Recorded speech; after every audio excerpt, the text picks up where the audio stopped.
So, new Fortnite update usually means that there's more stuff to talk about. However, there's not much stuff to talk about. So instead, I'll just refresh on a few things that haven't been fixed and I haven't mentioned. So, first up, the suppressed pistol and semi-auto suppressed pistol, which this used to be the normal one, now this is the normal one, unfortunately. But either way, has recoil animations. Very cool. And much like these, this gun has some faint animations. It has to be specifically the OG version of the legendary pump shotgun, which I believe this might be a model swap, which is why the legendary one is the only one that has this, and also, of course, the OG version is the only one that has this, but either way, much like if you have the OG model for the pump in legendary, because they did that for some reason, uh, it does this, and that's very cool. Now, I believe the update before this is the one that broke it, but I could be wrong. Either way, yeah, you can see the crosshairs a little bit funky. This is how it's supposed to look, not like this. So, yeah, that's kind of a bit funny.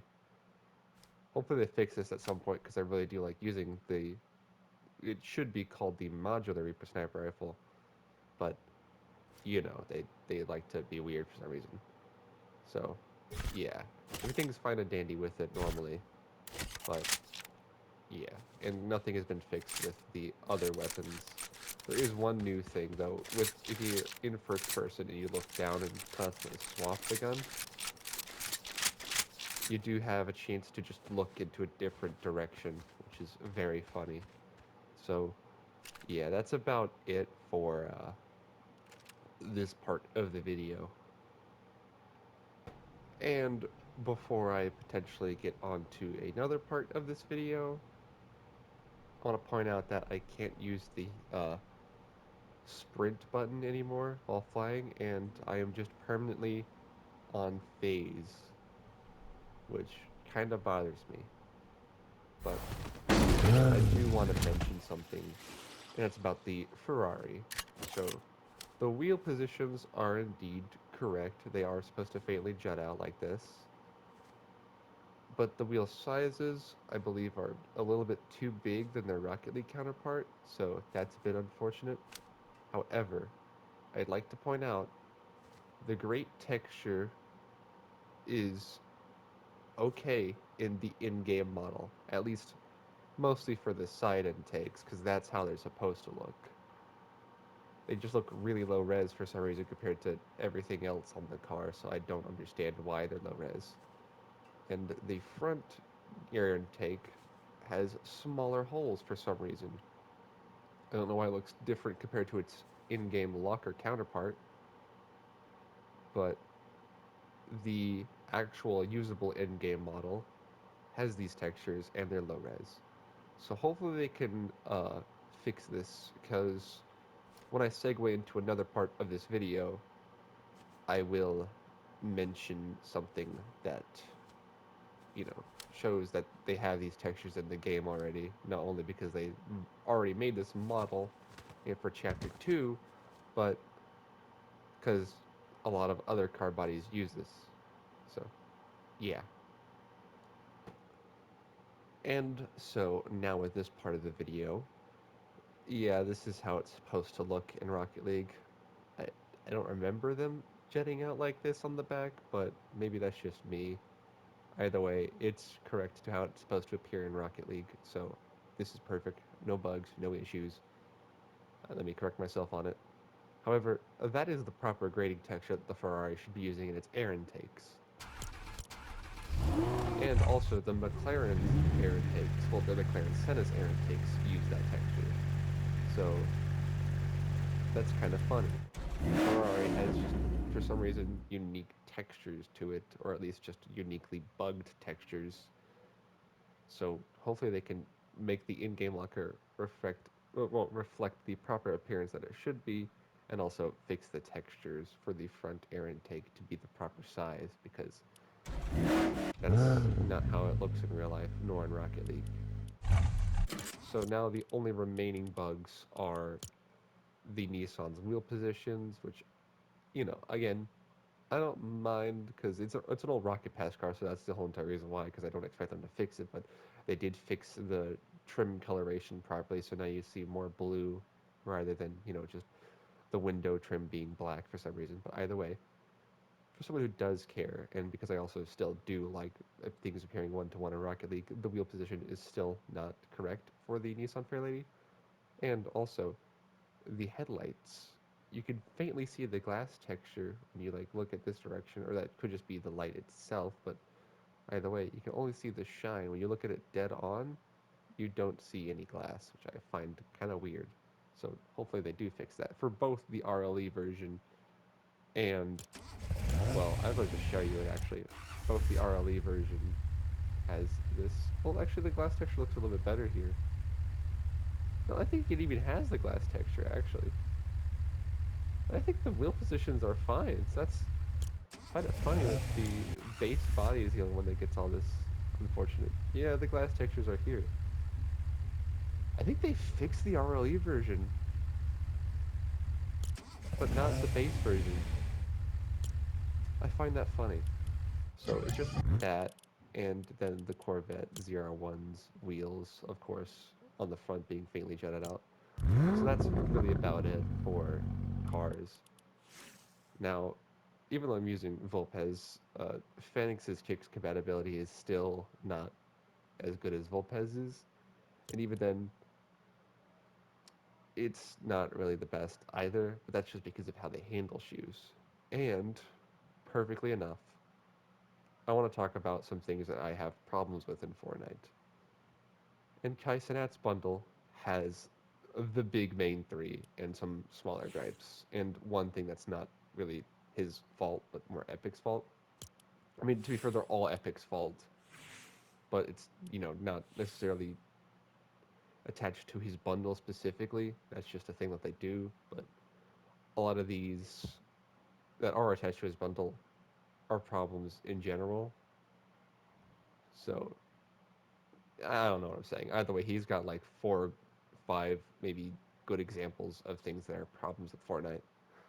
So while I'm hovering over it, Kai Cenat's main skin is priced at 1,800 V-Bucks. No back bling. It should have a back bling with that price. And the reason why it's that up price is because it comes with kicks, most likely. The skin already wears them itself, but you get to buy them separately as well. And when you buy them separately, they're $10. So this skin is valued at $8 technically. So that means for $2 extra, you would have a pair of shoes that don't look good on every single character, doesn't match well with every single character, and is also the smallest, least notable cosmetic ever, much like charms would be. So yeah, no backbling. You get kicks technically for free, quote unquote, even though they're basically the most expensive thing in this quote unquote bundle. So, yeah, there is a backlink for him, but it's for 600 V-Bucks and it's sold separately, which like there's a backlink for another small problem with Fortnite. This is still Kai Cenat, just in a different outfit and with effects. Sold for the exact same price, 1,800 V-Bucks, less of the benefits because the Crocs that are on the skin aren't bundled up with the skin. So this could have been the fourth example of them giving you free kicks because the other three are Eminem, Flytalis, and of course the other Kai Cenat skin.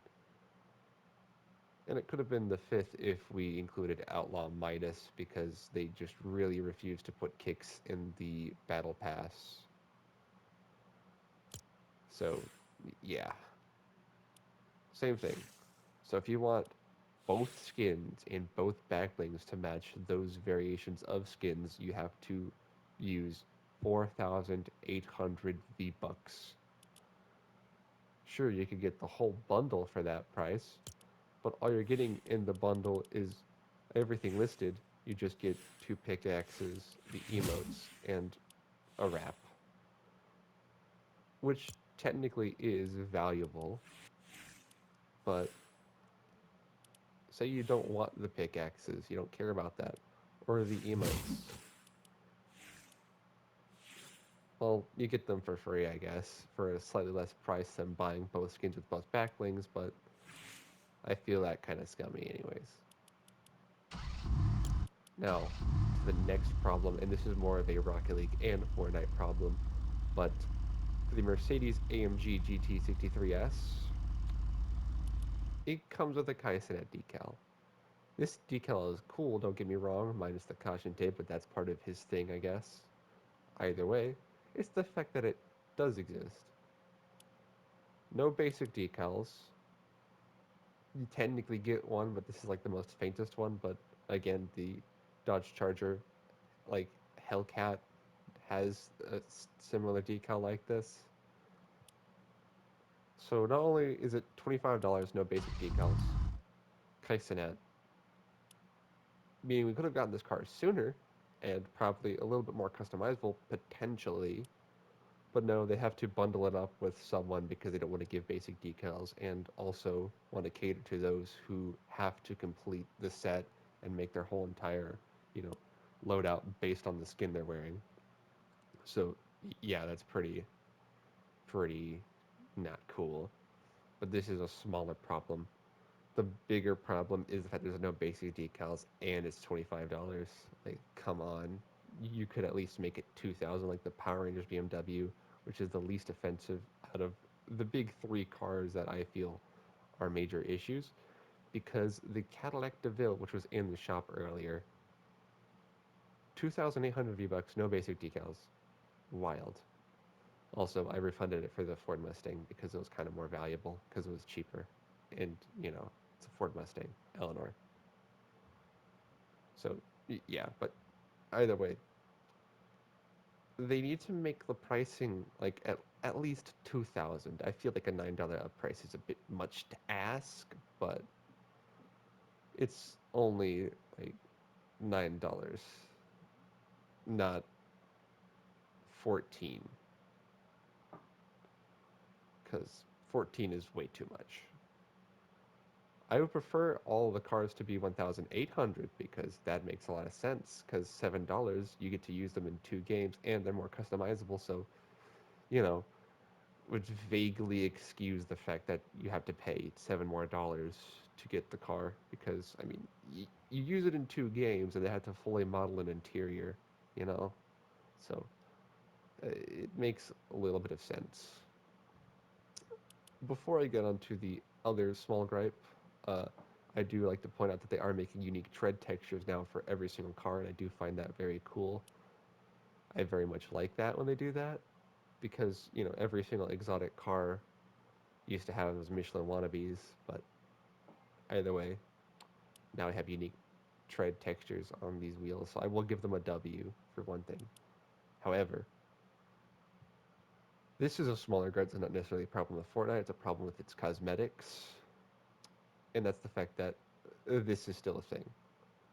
The rear passenger windows, though, however, are translucent for some reason. You can't shoot through them, but they're translucent for some reason. I don't know if the sunroof is on this exact model. If it is, like the Dodge Charger Hellcat, I don't want to be complaining if it is, but if it is, that's kind of confusing because why make one like opaque and not the others if you can't shoot through them?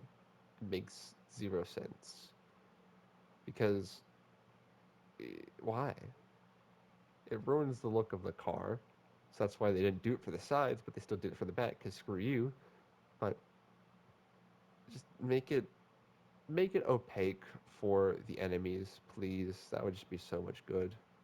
Because if the enemies couldn't see it, that would be fine because it's the enemies. You don't want them to, you know, think that, oh, hey, I could shoot through the back of this car because there's glass, even though you can't because the base model Whiplash doesn't allow you to, even though I vaguely remember used to allowing you to, but then they just kind of remove that for some reason. But I mean, it's whatever. Either way, when you yourself, the user, drive it, actively are driving it, not when you're, of course, just staring at it, but when you're actively driving it, it would change all the opaque to transparent because I feel like that would be cool because then it would like remove the inconsistency of older car models having the like transparent glass and all the newer ones unfortunately having opaque glass. So, yeah. And speaking of the Power Rangers, no basic decals again, 2000 V-bucks every single Power Ranger. I feel like this car could have came sooner, probably with more benefits, but Epic was like not only thinking, oh hey, cars aren't really selling that well, I think, so let's just hold on to this car, and then let's wait for a collab to make it more enticing, and then screw them over by not giving them basic decals. Woo! So yeah. And in tonight's item shop, we bring you $14 uppriced Batmobile with $4 boost. Yeah, that was all $10. I hate these ports, man. So that's really about it. But I would like to talk about that. This is what I mean by not all kicks look good on every single skin. Even though he uses high tops, really good, low tops are, yeah, no, that's just like a little dev cube mushed into a vague shape to fill the shoe. It doesn't look good. It looks like you just it's like severed his shins in half, squished him into something, and call it a day. You can make the socks look better. I know you can. And not only that, I know you can make it look better when it has socks. Because the shoes should conform to the wearer, not the wearer conforming to the shoes. It's just it's just wild because this looks good. This looks okay. This looks like they're properly wearing the shoes and not much has bestowed upon them to be shrinkified or anything. And by the way, I find it funny. You can get basically the same shoes that Kai wears, but for blue for $2 less than what he has. Is these? I think these are basically the exact same bar for bar. That's funny. So that's about it for this video, basically. But there is one smaller thing I'd like to talk about. So if you've made it this far, I'm quite surprised because I was rambling for like a good long minute. But if you did, I thank you because I like people hearing what I have to say because maybe the message might go through and eventually do something. But this is Epic Games we're talking about. They're not going to listen to this big gripe more than they are going to listen to, the small cosmetic thing. Like, hey, if your cosmetic isn't looking good, we'll fix it up for you and, go on with our day. Which I'm fine with them fixing cosmetic issues, but I also would like them to fix really big issues, of course. And the biggest issue I have with this game has killed my fun for this season for the first 2 weeks and for the well entire rest of the weeks while the medallions were still out. Skill-based matchmaking, or SBMM for short. If you don't know what it is, well, it ranks your skill with other people. And you should be thinking, oh, that's a fine and dandy little system you got there.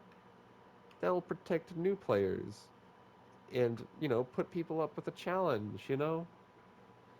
Yeah, you'd think. It's not really good. It kills casual play, and it's the reason why Fortnite has a problem with how people play in these games. It's why people run away.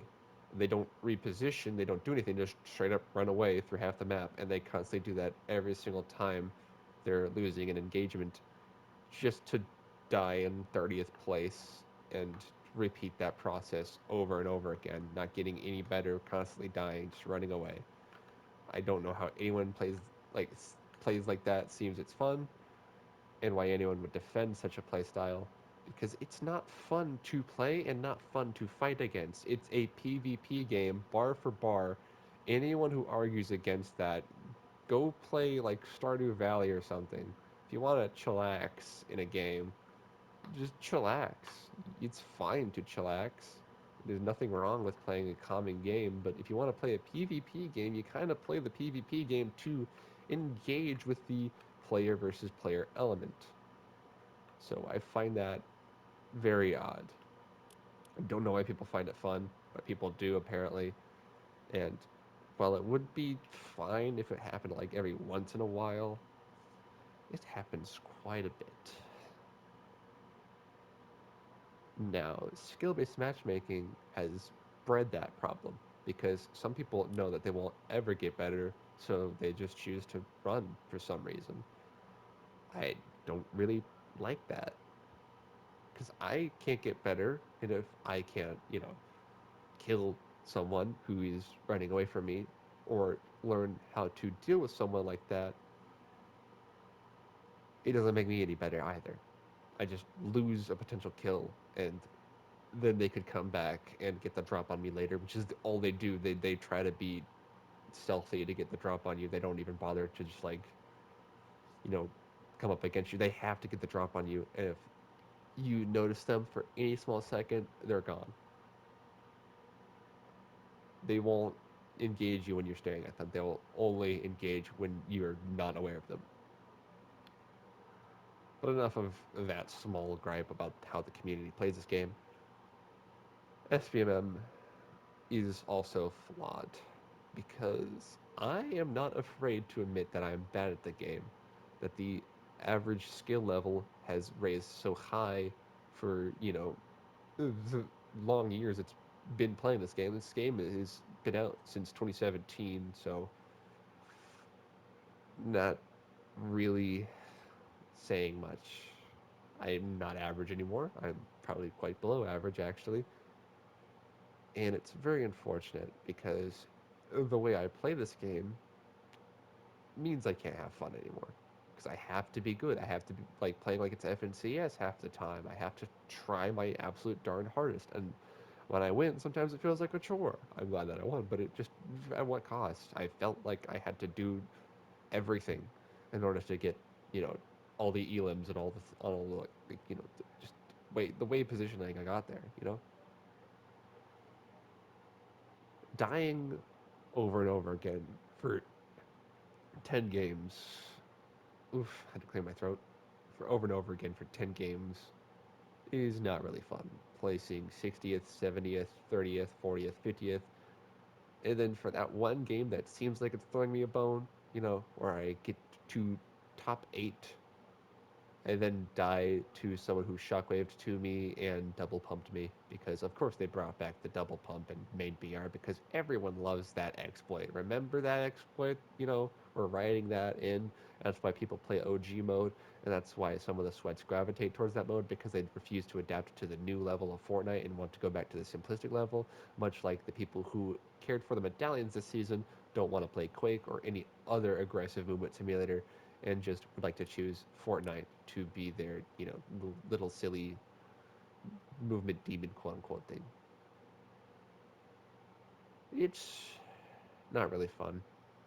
The medallions are fine. I have no problems with them, but they were very OP and very well clearly catering to those crack adrenaline junkie movement demons that try to abuse everything so they have more advantage over you than you have an advantage over them.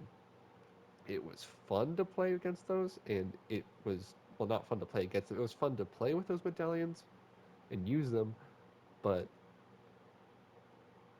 I felt like you had to have them in order to have a chance to win. You have to go to the queen. You have to get the mythic revolver. You have to get all this stuff and jazz in order to have a chance to win. Because of the moment you just don't have any of that, you're kind of just gone. You're gonna lose because you don't have the double pump, you don't have the shockwave launcher, you don't have the double jump medallion or the speed sliding medallion. And that was kind of ass. I'm glad that they removed them because, you know, having to deal with that wasn't fun. And anyone who's complaining about them being removed is kind of part of the problem because if you really love those medallions, you really are the person who likes to have an advantage over everyone rather than just, playing the game to play the game and have fun. Because if you win, you win, If you have an advantage over someone, it's cool, but people steadfast and clutch their pearls to have those medallions because they felt like that's the only way to win, and that was like the funnest way to win. Sure, it was fun to use, but it's not fun to fight against. Let's be completely honest, because not everyone's able to adapt to a lot of these things, and even if you can adapt, there's no problem with trying to shoot at someone double jumping. It's not necessarily that hard, but it's the unpredictability about it. People who will just not double jump at some point and like you're just thrown off a little bit by it.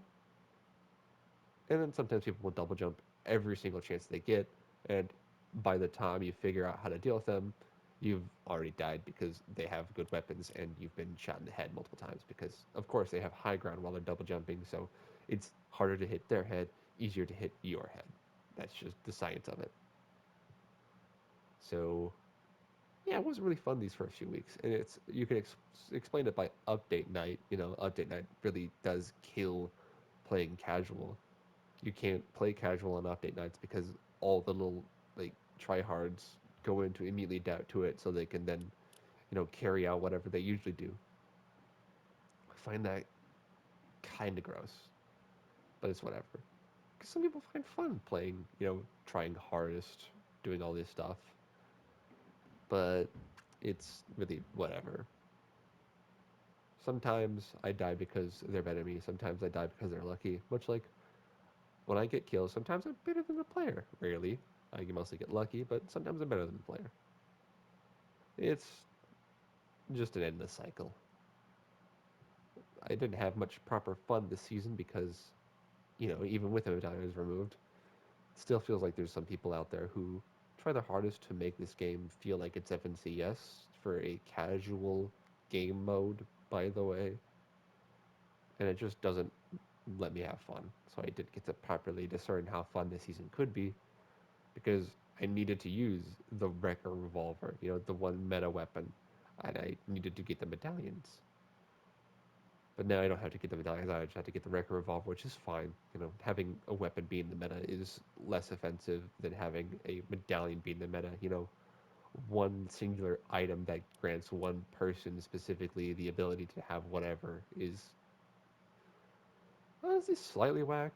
It's fun, but it's slightly whack.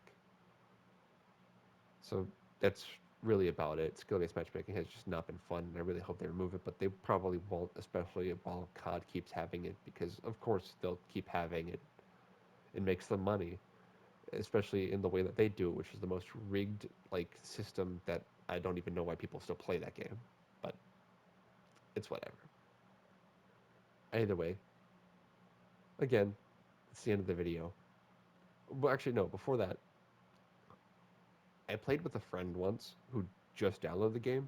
We had 5 bots full of lobbies, no crowns, maybe an umbrella, which I feel like you shouldn't get the umbrella if you have 5 bot lobbies from the beginning, but that's not cool. Marvel Rivals probably is starting to do that now because they brought their PS4 version because PS4 apparently is an untapped market, which I don't even know how still. I feel like at this point everyone still has some people still have a PlayStation 4, but I feel like people have gotten more PlayStation 5 because, the scalping craze is kind of gone. But it's whatever. Now that they have multiple people joining in the game, I feel like they've started doing their, introduction matches, but it's only for one match. They don't keep doing it for 5 matches in a row, or at least 5-ish matches in a row, because that feels like too much. Fortnite should have a tutorial mode that should be unskippable, but I wouldn't really want that to be. Like, I feel like the main BR tutorial mode should be skippable, but you should be able to use it and use it whenever. It doesn't grant you XP, it doesn't grant you anything. Just so Fortnite has like a reason to have this mode. It doesn't grant you anything. You just play the BR map, you will learn how to deal with things, and that's it. It tells you how to deal with people, how to use your inventory, all that jazz. And I feel like that would be the best because that would allow new players to get into this game to learn it. And then you can show people in normal lobbies just because you're afraid that me, someone who's just been long playing since chapter 1, season 4, even though I suck ass at this game, would kill them because they don't know how to play. And also for ballistic. Make an unranked mode because, for the love of God, if this is competitive only, it will probably kill this. There's only 2,000 people playing it right now. When it was unranked and ranked, there was more people because people are scared of ranked. Because it's still the same thing. You're playing with the knowledge of skill-based matchmaking being there, but it's still just ranked. You earn stuff, and people are going to try harder in ranked because they want to rank up, because they get that sort of pseudo feel of rewards, and they actually get legitimate rewards. You don't get those in normal BR, but people still try their ass off in normal BR. But either way, if you add unranked mode and an unskippable tutorial for ballistic, it has to be unskippable because that's the only way this mode will survive. Is if you add an unskippable tutorial for unranked and ranked ballistic, your first match of both games will be a tutorial, and I feel like that would be the best to make that mode live. There's the issue of people leaving will always be a thing because Fortnite kids they don't play tactical shooters, and also add bag movement and accuracy. I feel it's so wild that they just suddenly did that. They silently did that.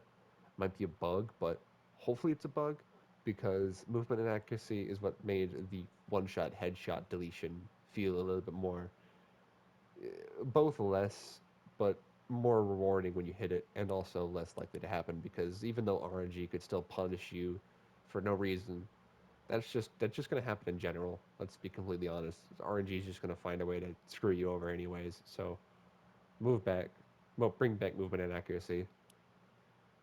I don't I don't think they should have that and one shot headshot because if you're no longer trying to be like CS:GO, even though you really want to be CS:GO and also have probably esports with this and tournaments and stuff, I feel like they should bring back movement and accuracy because you started off trying to be like CS:GO, which did upset me, but it is what it is.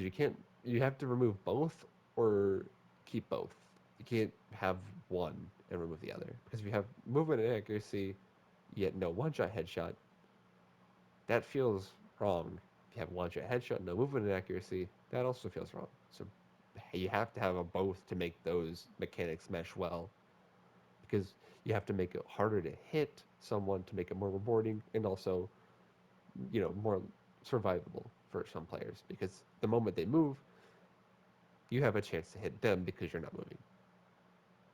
So that's truthfully about it for this video. Again, if you've made it this far somehow, thank you for watching.